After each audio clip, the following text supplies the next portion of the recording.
How you doing, sir? I'm good. How you doing, sir? Good day. Thank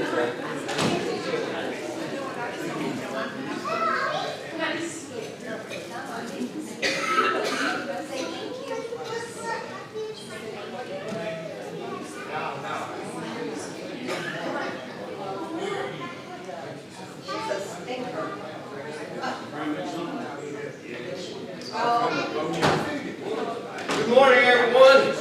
We're going to get started. We're a little over in time. We're 10:09, I think. 10:09. Good to have everybody with us. Let's see here. Make sure we're on. We're doing good. All right. Say happy Easter to everybody. You know, everybody's got their Easter colors on. Everything's great. All right. Let's see here. So let me do this.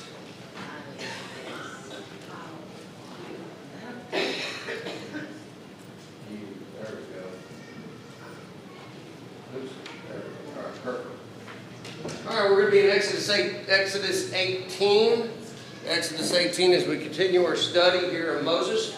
And we continue to look at the areas of Egypt and getting them out of there. And in Exodus 18, we're going to deal with where Jethro is going to counsel Moses. He's going to come in and speak with him. And you may think, well, why? That's a long ways for him to go. It actually isn't. Remember, we'll show that in a moment. How Midian is where he was from. Midian is right near Mount Sinai, or the Sinai area. We would say over there, Saudi Arabia. So it wouldn't be that difficult at all. That's another area of distinction showing us, as someone tried to say, the Mount Sinai was between the two seas, like they're between the two fingers. And we know that that was wrong over years and years of time. It was actually farther over Mount Sinai. Here's another reason for it. For Jethro just kind of strolling right on over there and see him for a little bit and talk with him, and then heading back home. So before we do that, we'll go ahead and get into our questions. For our question we'll begin with, all right, come on, there we go. Describe the two special trees God planted in the Garden of Eden. Just give what they are. Tree of life. The tree of life and the tree of what? The tree of knowledge, good and evil. Exactly, that's what I thought I heard. Exactly right. All right, let's go to the next one. What happened when Elizabeth heard the greeting of Mary? Who leaped in her belly? Her baby. Who's her baby's name? John. We know it's John. Exactly right. That's it. Who wrote each of the four Gospels? Yeah, just their names are right there on the top of it. It's exactly right. Not that hard to figure it out what's there. Next one. Moses told the Israelites who were camped by the Red Sea that blank would fight off the Egyptians. The Lord would do it. Exactly right. They didn't have to do anything. I mean, now we do know they got the Amalekites had fought, but it was God who was winning the battle for them, as we remember with Moses holding up the staff. And then, of course, her and that of Aaron holding his arms up. How many Egyptian soldiers survived when the crossing of the Red Sea? None. None of them survived at all. Every single one of them died. Next one. After the Israelites crossed the Red Sea, the A, planted a garden, B, made a feast, C, sang a song, or D, cried. Well, that's what they did, but what was the thing they did? They held the feast. Remember, they held the feast. That was the first we see they did that. Right after the crossing of the sea, that they held the feast. And it was the Passover. And we know we Passover time, kind of like the time of year that we're looking at right now. As we know, the Bible used to always translate as Passover, and the King James changed it to Easter. And that's where you get that saying, basically saying that people don't think about Passover anymore. Just the Jews did. And it'd be something that everybody could think of. And so that's why you see the change. Next one. What did God have Moses do to make the waters at Marah sweet for drinking? Put a little sweet and low in there, right? Everyone agrees? Put a sweet little sugar. What do you throw in it? A tree branch, exactly right. We threw this branch like it was like a log in there, and it took care of us. Put a lot of sweet and low in that, right? But we see, but God made it just right. God could have told them, God did it. The sweet gum tree. That's kind of funny. But God could have had it from a rock, could have had it from a piece of straw. It didn't matter. It was just faith, understanding that, look, this was done, and you believed it would work, but God made it happen. And so that's what we see. It's very, very important. All right. So how did God feed the Israelites in the wilderness for a 40-year period? How did God feed the Israelites? He feed manna. When would the manna appear? Every morning. Did he say to collect as much as you can for the next day? No, so you leave it there. There'd be be something new, because the next day, like some of them did, and what we see later, what happened with that? It rotted. It rotted really fast, exactly right. And so we also know that he would give them manna, give them water, and there was one other thing they ate for a little while. In fact, it started coming out their noses. Exactly right. Well, they wanted meat. He gave meat. So we see the next one. Why did God want the Israelites to keep a jar of manna to show their children and children's children? What was the reason for it? Memories, to remind them of what happened. Because, you know, some seasons like, what is that for? You know, and then we see it and you remind them of it. In fact, later on we know the Ark of the Covenant, guess what ended up getting in there? That was that. It was that, and we see the staff in their 10 Commandments is what we find and realize that they were put there. Next one. What did the Lord tell Moses concerning the future of the Amalekites? Exodus 17:14. Because remember, when Moses said, they didn't kill them all. They just destroyed who was there and then they ran. What did he say would happen? There'd be a time their whole race would be gone. There'd be no history of there'd be history of them, but nobody left to tell it. Nobody a part of it. And it's exactly he wiped them off the face of the earth, basically, is what we see. What relationship with God does an individual have after sin? It's an interesting question, isn't it? What happens? We're just saying, what happens after sin? What does sin do, even for a Christian? It separates you from God. You know, and it severs that relationship. And to get back to it, we know as Christians, we ask God forgiveness. 1 John 1:9-10, and He's very faithful to forgive us. And how great that is. It's exactly right. All right, so brings it down like Moses, Exodus 18. As we said, Jethro was going to counsel Moses as we see this and the importance for it. Before we do that, though, I'm going to tell you a quick story. Little joking story, I just say, you know, standing on a tee, so golfing is the subject here, standing on a tee of relatively long par 3 is not too bad, you know, that's probably an easy one to hit, it's much more difficult, I can say. A competent golfer said to his caddy, looks like a 4-wood and a putt. So in other words, he said, you take a 4-wood and a putter, put it in, and you get it done. The caddy disagreed with him a bit and advised that he instead play a 4-iron and then a wedge, and then he would go ahead and putt. And the golfer was insulted. He was so mad he proceeded to yell at the caddy, telling him, who does he think he was? You know, I'm such a better golfer than you. I don't know what you're thinking. You're completely wrong. And the caddy just kind of went back like this, and the golfer looked and said, you're totally underestimating my game. So giving in, the caddy went over to the bag, handed the gentleman the 4-wood he had asked for. The golfer proceeded, got it there to the tee, went to hit it, and you know what this means? He topped the ball. He hit it right to the top, and the whole ball went out about, I guess you'd say about 15 yards or so from him. It was still about 200 yards from the hole, and immediately, caddy went over to the bag, came over, said, here's your putter. And you know, of course, you know, you ain't going to make it from there. We see that happening, but here it is. You know, go ahead and putt from here. Of course, the man's upset and mad. That's not going to happen. But here's the question when you think about this kind of stories. How good are you receiving and following advice? How good are we receiving and following advice? That's what this whole story is about. Most people in the world, it's actually usually a little bit of a struggle. And we all understand, we don't want to do things on our own. Sometimes we have an idea to do it. But sometimes, you know, it can even get a little worse. Pride can kick in, really kick in. And, you know, people don't want to look, you know, like they don't know what they're doing, so they'll ignore the advice. And often later actually regret it. That's what will happen. So in the part of the story Moses we're going to consider, we're going to see here how Moses was stressed. I mean, he was beyond stressed. He was so stressed out, he was overwhelmed. I mean, imagine one man trying to lead 2 million people. I mean, everything with it. We're going to see tonight, I mean, not tonight, don't stay here till tonight. We're going to see today, what we see here in this story, where why his father-in-law is going to see something and be like, what in the world are you doing? And he's going to talk to him. So someone close to Moses, as we know, his father-in-law is going to come into the situation. The question was, how will Moses respond to it? How will he react? Will he take the advice, or will he be like that golfer and reject the advice of the other person? Well, let's begin by taking a look at our story. It begins with a visit from Jethro, and it starts in 18, verses 1-4. If someone will go ahead and read that for us, please. Jethro, the priest of Midian, Moses' father-in-law, heard of all that God had done to Moses and for Israel, his people, that the Lord had brought Israel out of Egypt. Then Jethro, Moses' father-in-law, took Zipporah and Moses' wife, after he had sent her back with her 2 sons, of whom the name of one was Gershom, For he said, I am been a stranger in a foreign land. And the name of the other was Elzer, and he said, the God of my father was my help, and delivered me from the sword of Pharaoh.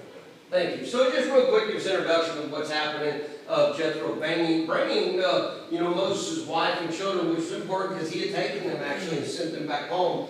And this was, like I said, it's a very close location. I'll show you some map to remind you. This was the way Moses went when he left Egypt and went to here and met his soon-to-be father-in-law, Jethro, and his wife, and everything that went on here, that he was there for 40 years. Remember, 40 years he worked for his father-in-law. So here's Midian. You can see it. Sinai range is right here, right next to it. And I'll show you by the next picture, as you can see right here. This is the way the Israelites went. They went this way. People have asked, why didn't they just go the same way as Moses? Two reasons. Number one, this is a very difficult, treacherous way, but also God wanted Egypt and Pharaoh to think they were lost in the wilderness. And that's what we see. And then God would be able to show his power and strength by crossing of the Red Sea, by dividing it. So right over here, here's the wilderness of Sinai, we would say. Here's Mount Sinai. Midian is along this whole section right here. We don't know exactly where we would find where their house was, but we know it had been close, because even here Mount Sinai, also being Mount Horeb,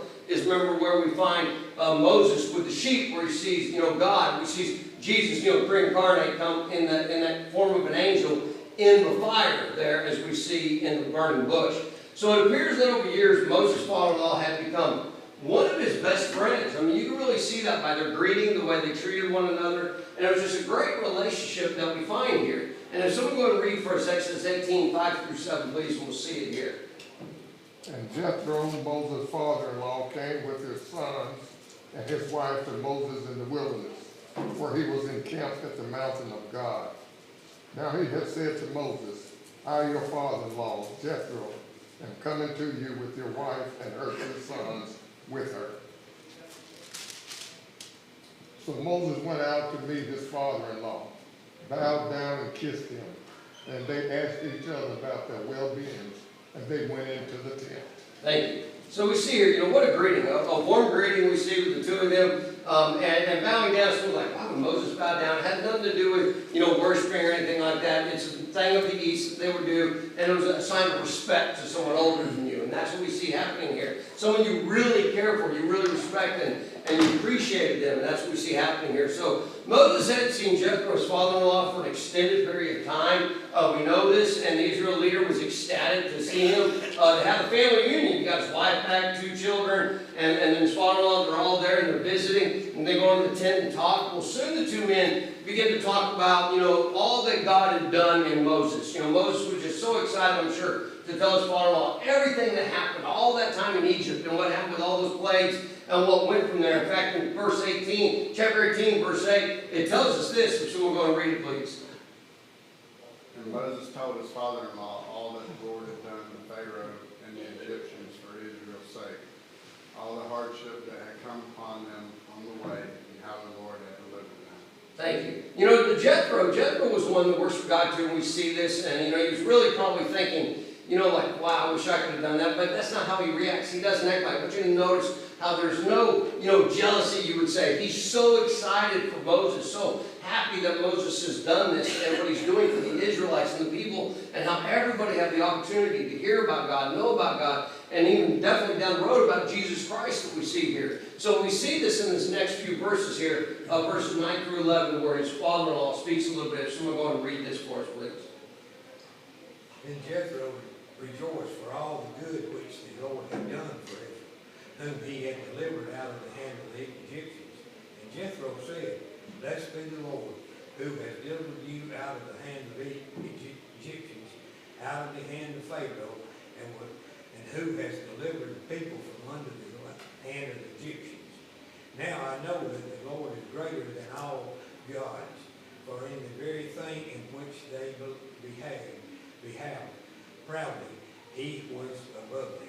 Thank you. So it makes it very clear. You notice that Jethro, he goes, praise God, praise, everything that was done here. And he goes, and I know without a doubt he is the God over all other gods. And, remember this, it's nothing uncommon to know. Everybody knew there that Egypt had slaves, had all these servants, had all this going on and everything there from all these different countries. So everybody's aware of it. And, as we stated before, we know that it's going to get around because people start talking about it. We know different towns, remember, we see that happening, and it's just an event that's basically like a big world event to see 2 million people walk out of a city. I mean, think about this. So as we find this happening, Jethro topped off the day by saying, I don't think we're just going to be excited about having for it. I need to offer something to God. And that's what we see here in chapter 18, verse 12. Someone go and read that for us, please. Then Jethro, Moses' father-in-law, took a burnt offering and other sacrifices to offer to God. And Aaron came with all the elders of Israel to eat bread with Moses, father-in-law, before God. Thank you. So here, we see this, what a beautiful picture of really what you would call as family harmony. All this harmony coming together. Here, we have in-laws and family members and friends who have come to eat together to rejoice in God's mighty works. And this offering that was done, Jethro was doing it to God on the behalf, I'm sure, of all the family and everybody there. And after the joy of this happy reunion, Jethro began to observe Moses in his ministry to God and leadership. And the reason this offering is so important, why didn't Moses do it? Remember, of the household, who is the one that usually does it always under the patriarchal system? It would be the oldest, the father man, the oldest man, exactly right, and that would be Jethro, as we see here. Because remember, this is very important to understand. As we look at this right now, there is not the we haven't had the 10 Commandments yet. The law isn't in place, and so they're still under that patriarchal moment, or that patriarchal way. And so as we get to here, after this joy, after everything happens, we're going to stop for just a moment and look at a little more observation of Jethro, what he observes. Now, here's where it all comes into play. This is where, are you going to take your father-in-law's advice, or are you going to leave it and just do your own thing?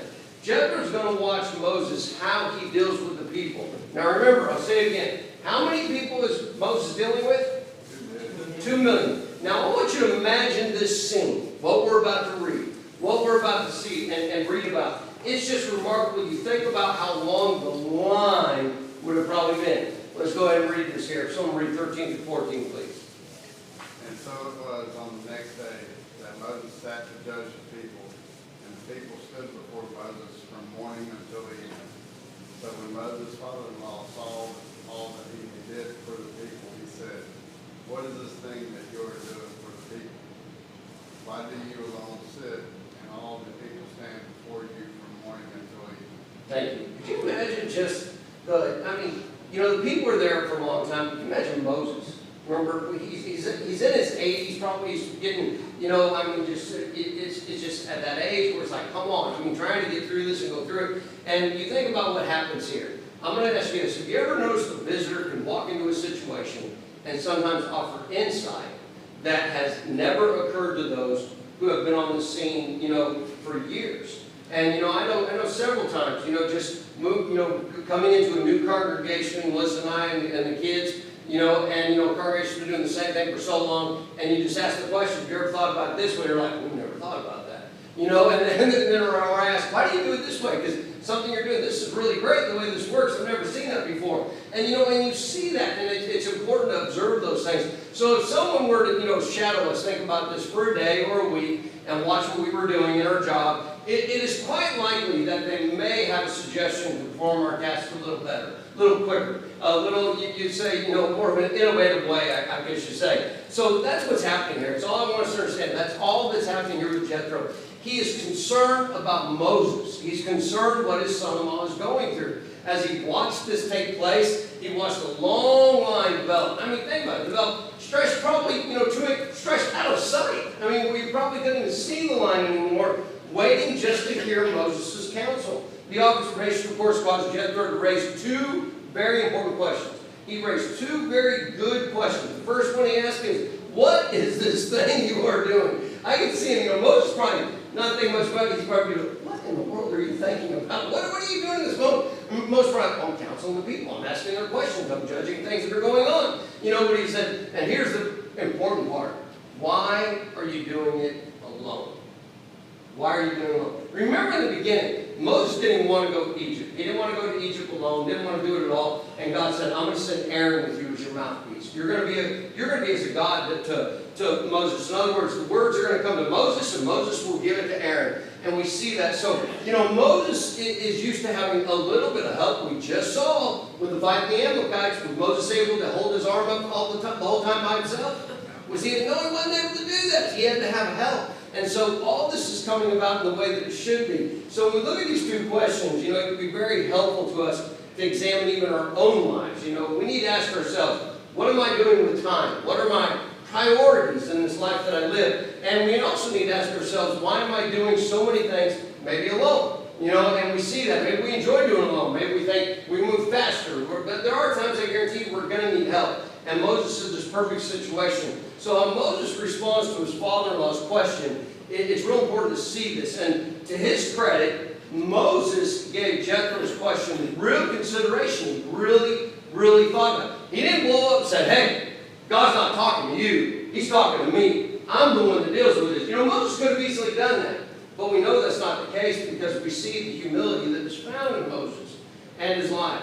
So Moses, what he does here, he gave Jethro an honest, straightforward answer. He just tells him exactly what he asked. And let's go ahead and read it. So we'll go ahead and read there verse 15 and 16 where Moses tells us the answer to these questions. And Moses said to his father-in-law, because the people come to me in inquire of God, when they have a difficulty, they come to me, and I'll judge between one and another, and I make known the statutes of God and his laws. Okay, so here it is. So Moses, in a sense, is saying, I'm the only one that has the laws and statutes of God. But can you teach others the law and statutes of God? Can someone do that? They definitely can. You can't really find any fault in Moses' response. It was a plain truth, and he wasn't rationalizing, and he wasn't being offensive in any way whatsoever. He simply said, look, I've got a big job, and it's simple as that. I'm called by God to be the judge, and judge doesn't mean judging, it just means making decisions and telling people what God would want, and to serve these people. They have complaints, and Moses is checking this box. I'm basically the complaint department. That's what I've become. And I'm going to ask you this, how many here enjoy being complained to? I don't see one hand up. Why not? Why don't I see one hand up? Because you don't enjoy it, do you? None of us enjoy it. We just don't enjoy it. And we see this. So imagine a man like Moses dealing with this every day from when the sun rose up to the sun going down. Complaining, complaining, complaining, complaining. Do you think that would take toll on him after a while?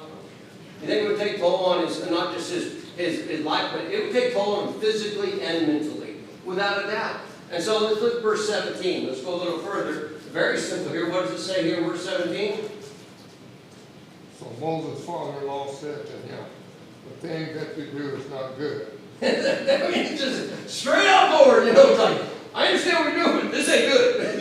And Moses is probably going to be like, what do you mean? What do you mean this isn't good? So to say something like this, it had to take a little bit of courage. Maybe not. I don't know that the relationship they had seemed pretty close. And, in many respects, Jethro's comments took even, courage approaching. It kind of be like Moses in our day and time, we kind of, as the leader of basically everybody of a culture, of everybody of a country, in a sense. It'd be like going up to the president. Going to the president and saying, you know what? You're not doing this right. Why are you doing this? But here's the difference. Moses was not some elected person. He was appointed by God. He was appointed. And he knew that and understood that. Yet Jethro said, Moses, what are you doing? It isn't good. I don't like what I'm seeing here. And that's basically, Jethro probably saw things in Moses that we don't even read about. 40 years he worked for him. You think his father-in-law saw a lot about Moses? You think he saw his good times and his bad times? Without a doubt, you think he saw the things that bothered Moses a lot and the things that didn't? Without a doubt, we know that. So Jethro knew Moses' tendencies. He knew more likely all his work habits. He knew his strengths and his weaknesses. So Jethro didn't hold back, and he told him this is what happened. So Jethro continues now. Look what he's going to continue, verse 18. So we're going to read that for us, please. But you and these people who are with you will surely wear yourselves out. For this thing is too much for you. You are not able to perform it by yourself. Thank you. So, here it says, Moses first remarked, what do you mean I'm not able to perform? I've been doing it. That's not what he's getting at. You're not going to be able to continue this. You're not going to be able to continue. You really think Moses would have lived another 40 years dealing with this every day? There's no way. There's no way the body's going to go through that. So obviously Jethro cared about Moses, but he also cared about his daughter that Moses married. Jethro knew, where's Moses go in the evening? Afterwards? Going to go home. Going to go to his tent, and who has to listen to what he has to say? Could you imagine him coming home every night? You know what they complain about with me today? You know what? And so next thing you know, Moses is doing what? Complaining about complaining. Exactly. We see that.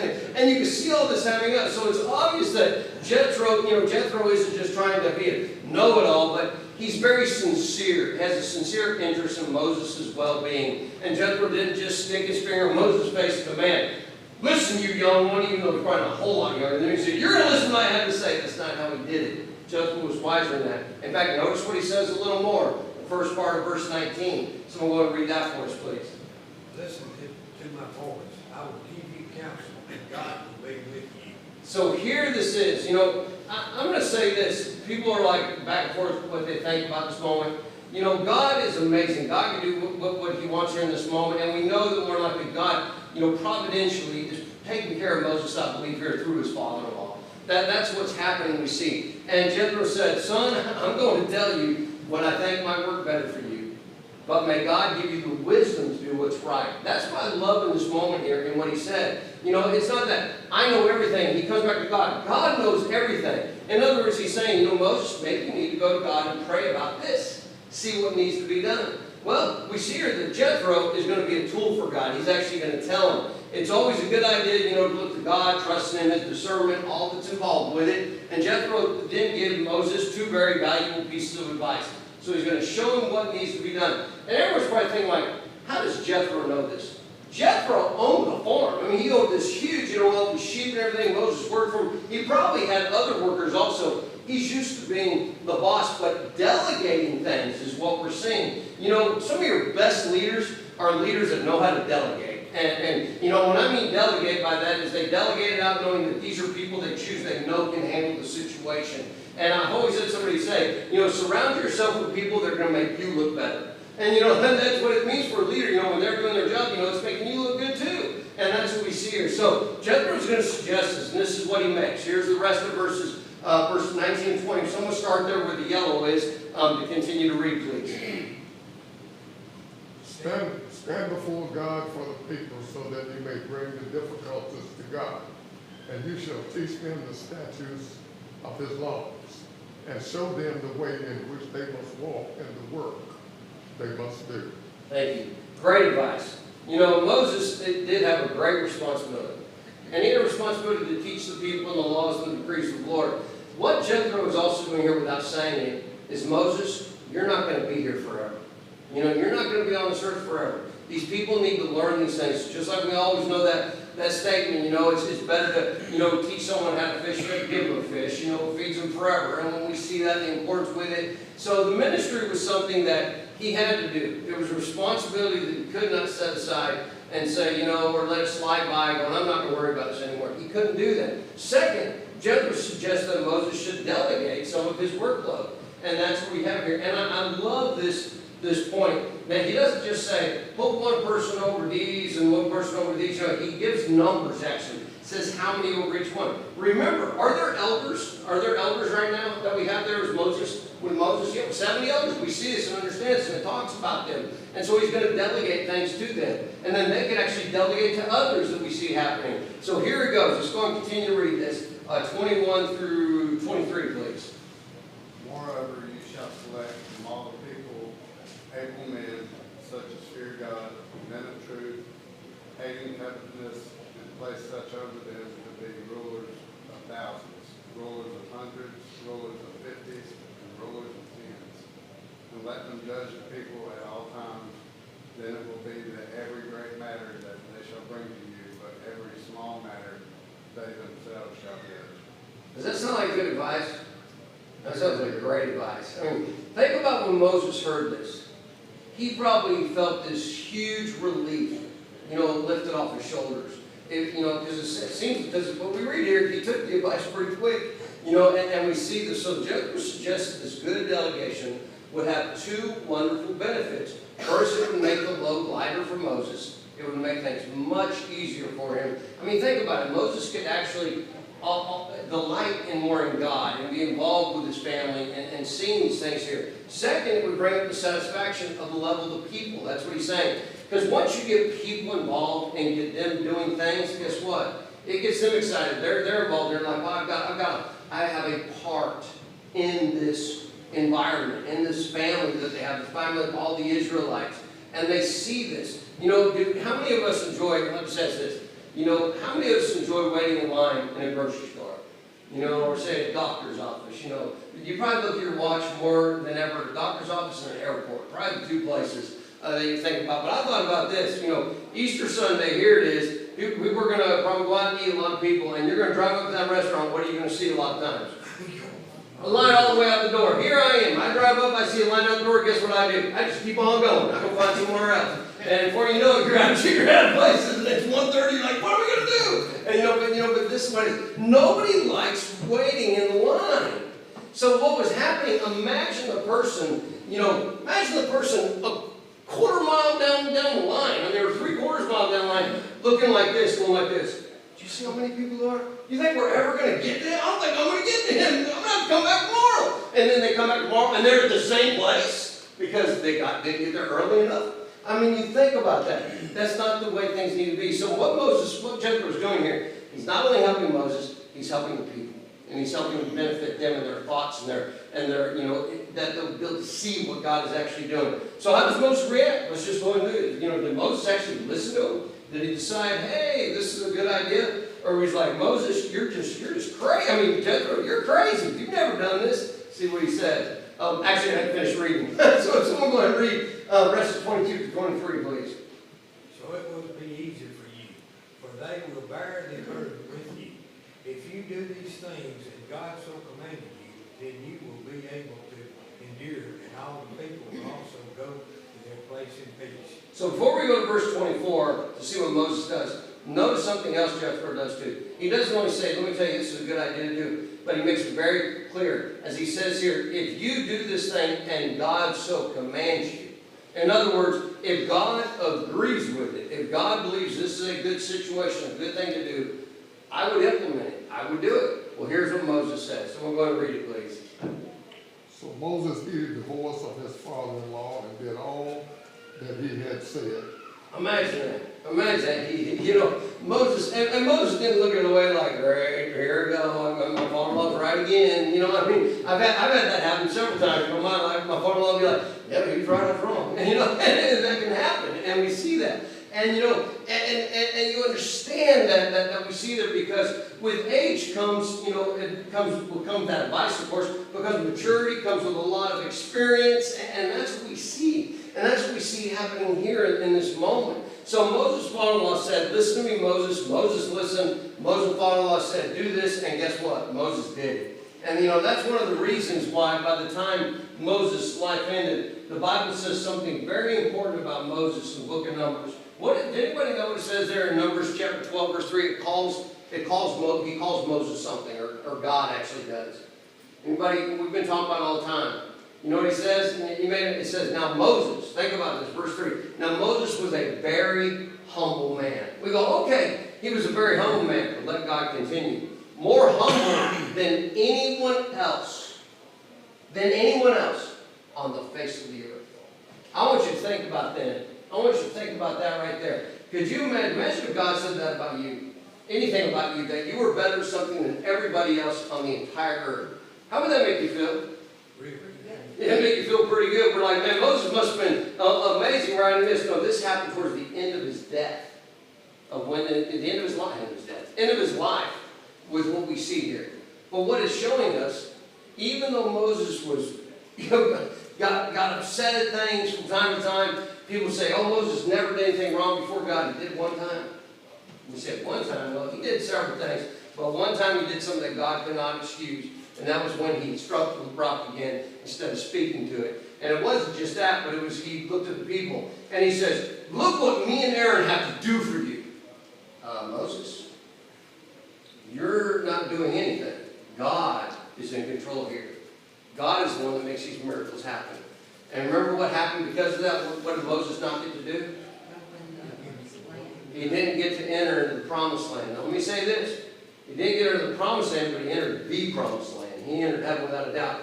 I've always looked at this, and I'll say this again, I'll say this at the end of the other area. I've always looked at this as more of a blessing from God than anything. Moses was tired. He was old, he was tired, but it said his eyes were still as clear as ever, meaning he still had, he could have went on, but God's like, look, you're not going in there, but I'm going to bring you home. And God buried him, it says Moses died and God buried him in a mountain. Can you imagine that? That Moses was about to walk into the promised land. God said, no, you're coming to the promised land. And brought him there to him. Because why? Because God can forgive. And God did that without a doubt. Because Moses realized when he done wrong. That's humility, brethren. That's humility in a man. No man or woman is so great that he or she cannot learn from someone who has their good at heart. And that's what we see here. He listened to his father-in-law, and he was a better man for it. Scripture tells us that Moses put Jethro's good counsel to work right away. How quick? Right away. Let's go ahead and see what it says before we close. Verse 25 to 26. And Moses chose able men out of all Israel and made them heads over the people, rulers of thousands, rulers of hundreds, rulers of fifties, and rulers of tens. So they judged the people at all times. The hard cases they brought to Moses, but they judged every small cases themselves. Thank you. It's interesting, you have a lot of small things, and a lot of times if you can take care of it when it's small, it doesn't even get to the large point. It doesn't get to a big problem. So Moses was probably, could you imagine, I just say this, could you imagine that first week after he did this? He's probably like, I got so much time. This is amazing. I mean, you just think about that for a moment. He actually gets to walk around probably, enjoy talking to people, doing different things that you would never expect to think about this. No longer sitting for all those hours and how great it was. So he got the people ready, got them organized, told them what needed to be done, and encouraged them. So it comes to this before we close. How does the story end? What is the end of this story that we would see here with Moses and with his father-in-law, with all the others over there, the Israelites? Well, verse 27 tells us, and it says, then Moses let his father-in-law depart, and he went away to his own land. I guarantee you, his father-in-law didn't go away going, I'm the big dog. That was me. I'm the one who figured it out, and I got it right for him. Not at all. I guarantee you the way his father-in-law was, he went away thanking God. Thanking God for what he had done for Moses, what he had done for his daughter, and his grandchildren, and the importance that is found in this. And knowing, without a doubt, as he left, it tells us something else. When he departed, it's meaning that he saw Moses had everything under control because he was looking to God. And God was taking care of it. What an important and helpful visit. Without a doubt, this has been. Not only, of course, was Moses encouraged and made more effective, but others were allowed to share in the leadership, and the people were able to minister, started learning to minister to one another. I guarantee you, this cut down a lot of the complaining. It had to have, but we do see them still complain, but it's not like it was. So that's a wonderful moment. All right, so we'll close there a little bit over. Any questions or comments before we close? No? Okay, appreciate all the reading. Thanks.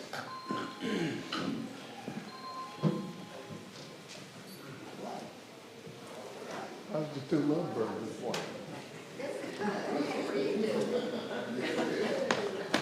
Big way. Just one.